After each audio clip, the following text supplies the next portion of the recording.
নমস্কার বন্ধুরা, সকালবেলায় চলেছি ননদিনীর সাথে সরস্বতী পুজোর অঞ্জলি দেওয়ার জন্য। সরস্বতী পুজোয় এই সকাল সকাল স্নান করে অঞ্জলি দেওয়াটা আমাদের সকলের কাছেই মনে হয় একটি উজ্জ্বল দিন। এই দিনটা তো মিস করা একদমই উচিত নয়। আমার বাবার বাড়িতে থাকতে বাড়িতেই অঞ্জলি দিতাম, কারণ বাড়িতেই সরস্বতী পুজো হতো।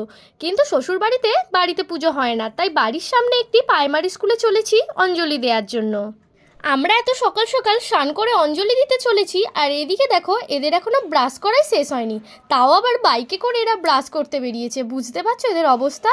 ছোট ছোট বাচ্চাদের এই হলুদ হলুদ পাঞ্জাবি আর হলুদ শাড়ি পরে চারিদিকে দৌড়াদৌড়ি নিজের স্মৃতির পাতাকে উজ্জ্বল করে দিচ্ছে। তাই তো এই দিনটাকে শুধুমাত্র স্মৃতির পাতায় উজ্জ্বল না রেখে যতটা উপভোগ করা সম্ভব ততটা উপভোগ করার চেষ্টা করি। শিক্ষা ও জ্ঞানের তো কখনো শেষ হয় না, তাই তো মায়ের কাছে আসা, মা যেন আমাদের সর্বদা সঠিক শিক্ষা ও সঠিক জ্ঞান প্রদান করেন, যেন আমাদের কোনো দিন ভ্রম না হয়। এদিকে ব্রাহ্মণ মশাইয়ের পূজা প্রায় শেষের দিকেই হয়ে এসেছিল, তারপরেও উনি আমার আনা মালাগুলো মাকে পরালেন। আমার তো ভীষণ ভালো লাগলো। পুচকেগুলোর অঞ্জলি দেওয়া কমপ্লিট, এখন চলুন আমরা বসি অঞ্জলিতে। পুজো করা নমিতান্নি মন্দিসন্না সীতাব্জে নিজে করা সকলে তো লেখনি বাজাও না,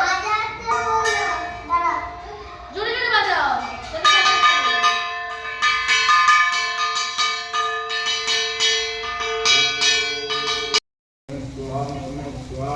ओम नमः शिवाय ओम विष्णु पश्चिम सूर्य ओम नमः शिवाय ओम विष्णु पश्चिम सूर्य। যে স্কুলে অঞ্জলি দেওয়ার জন্য এসেছিলাম এটা তোমাদের দাদা ভাই আর এই বোনির ছোটোবেলার স্কুল। ও আমাকে চারিদিকটা ঘুরিয়ে ঘুরিয়ে দেখাচ্ছিল কোনটা কোন ক্লাস।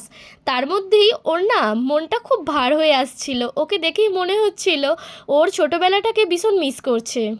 স্বাভাবিক ব্যাপার, আমিও তো এই ছোট ছোট বাচ্চাগুলোকে দেখে আমার ছোটোবেলার স্কুলের কথা খুব মনে পড়ে যাচ্ছে। আমি কিন্তু প্রত্যেক বছরই চেষ্টা করি আমার ছোটোবেলার স্কুলে যাওয়ার জন্য। এই যে এখন আমার ননদিনী খুব তাড়ায় তার স্কুলে যাওয়ার জন্য, বান্ধবীরা ফোন করছে আর ওকে সাজিয়ে দিলাম। কেমন লাগছে অবশ্যই কমেন্টে জানিও, আর তোমরাও কে কে কোথায় ঘুরতে যাচ্ছ অবশ্যই কমেন্টে জানিও।